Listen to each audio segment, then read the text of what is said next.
Another sort of really good book recommendation, and I've got to apologise. I am an avid reader, so there's a lot of books contained and book recommendations contained, so you can sort of do your own reading and research. Is one called The Number by a guy called Lee Eisenberg, and he talks about the fact that how do we work out the number we need for the rest of our lives. And there's a process that we follow in financial planning to help you do that. The step one is if you never worked again and you wanted the life you want, how much personal income would you need to live that life? So that's step one. Step two is at what point do you want to achieve that? Now, in the previous slide, when people were commenting on Slido, one particular individual said 3 to 5 years. So what's yours? What's your point in time where we want to achieve financial independence? Now, there's a really simple way to work out whether you are financially independent at this point or not. Few disclaimers on this. It's not a particularly nuanced way of calculating this number. What it's designed to do is give you a starting point to start to think about how close you are to achieving financial independence.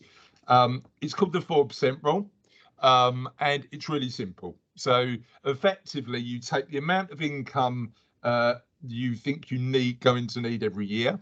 You reduce it by the amount of income you know you're going to get. So, you know, for example, if you've made enough national insurance contributions, you're going to get state pension. You know, potentially if you've got, somebody mentioned earlier that defined benefit pots, you may want to include that as income you know you're going to get. And that will give you a gap. That will give you a figure between the income you want and the income you know you're going to get. You divide that by 4. I'm sorry, I've got divide by 4, divide by 100 for some reason. You divide it by 4 and then you multiply it by 100. And that will give you a figure. And that figure effectively is the level of wealth, accessible wealth, as a starting point you need to think about when achieving financial independence.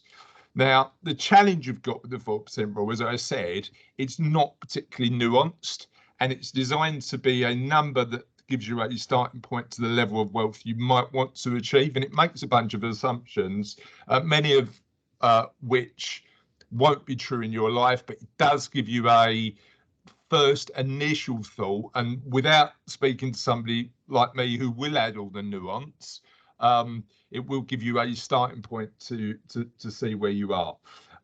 But what we do is effectively design a timeline for your financial life as a financial planner.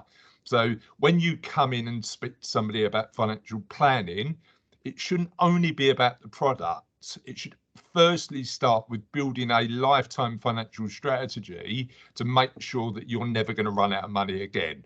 That's what a financial planner's value is when we start that relationship.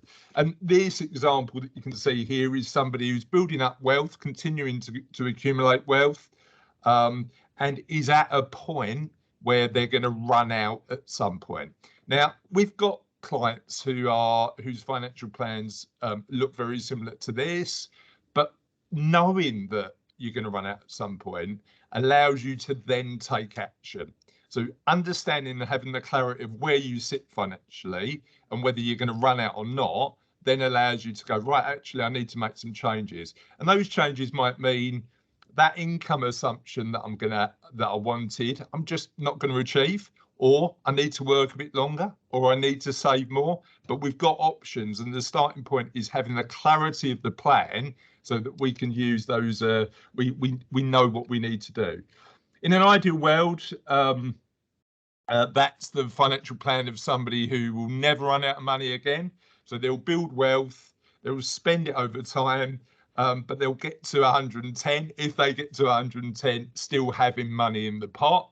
And that would be sort of the ideal aspiration of what we'd look to achieve, because then potentially if one of your financial goals is giving to the next generation, certainly part of my plan, then we know we can do that too. So that's the ideal. And then for a lot of our clients, increasingly their financial plan looks like that. So they're never going to run out of money never going to run out of money again. They're never going to spend the money they've got, because the growth they're getting on the money just effectively pays for the income they need. And then the challenge they've got, and I know there was some comments on tax earlier. The challenge you've got is how do you pass it on to the next generation if you know you're never going to run out in the most tax efficient way possible.